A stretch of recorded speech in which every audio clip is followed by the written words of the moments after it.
ये कुंभ का आयोजन, महाकुंभ, हमारे हिंदू परंपरा के तहत हजारों साल से होता आया है।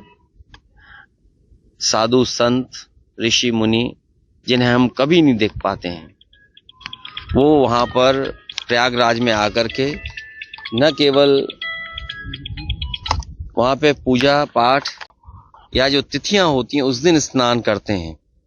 लोग दान देने, लोग गंगा में स्नान कर करके, संगम पे स्नान कर करके पुण्य के लिए, और तमाम आयोजन होते हैं। वो साधु संत ऋषि मुनि जो हम कभी नहीं देख पाते हैं, वो महाकुंभ के समय पर आकर के कम से कम हम लोग को दर्शन करने का मौका मिलता है। उनके आने से महाकुंभ की शोभा बढ़ती है। इस तरह की व्यवस्थाएं ये समय उस चीज का नहीं है, लेकिन इतने संसाधन होने के बाद अगर कमियां रहती हैं तो कहीं ना कहीं कोई सवाल खड़ा करता है।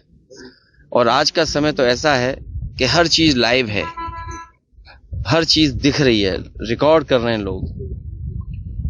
हमें उम्मीद है कि सरकार उन तमाम कमियों पर ध्यान देगी और उन चीजों को सही तरीके से इंतजाम करके, क्योंकि अभी बहुत दिन महाकुंभ को चलना है, हमें उम्मीद है सरकार उन तमाम कमियों को दूर करेगी। सर, आप माँ गंगा हरिद्वार से लेकर के और आखिरी कलकत्ता, वेस्ट बंगाल, वहां तक गंगा माँ बह के जाती हैं।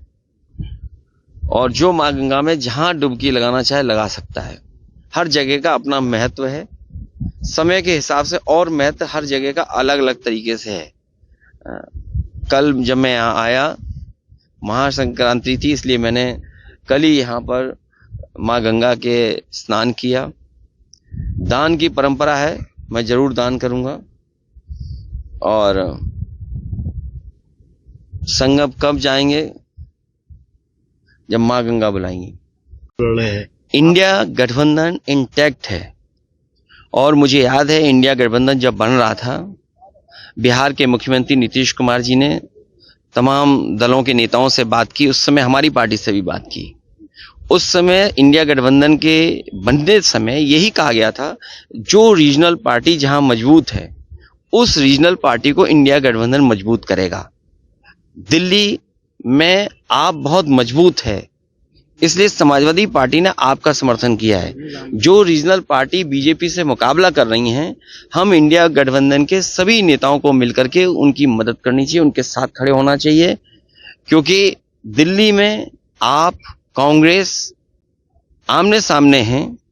हमारा सुझाव तो यही है कि आप मजबूत हैं, इसलिए हम आपके साथ खड़े हैं। राहुल गांधी कांग्रेस इसका पालन करते हुए नजर, मोदी झूठ बोलते हैं, उसी तरह अरविंद केजरीवाल भी झूठ बोलते हैं। देखिए, अब ये क्योंकि क्या सच है क्या झूठ है, हम और आप क्या बोलें, आपके यहाँ सब आर्काइव में होगा, इसलिए मुझे किसी पे टिप्पणी नहीं करनी है। सवाल दिल्ली का है, बीजेपी हारे, ये हमारा मकसद है, और यही मकसद कांग्रेस का है, यही मकसद समाजवादी पार्टी का, यही मकसद आपका है। तो जब मकसद एक है तो झूठ सच कुछ नहीं, हमें केवल ये देना चाहिए, भारतीय जनता पार्टी से बड़ा झूठ बोलने वाला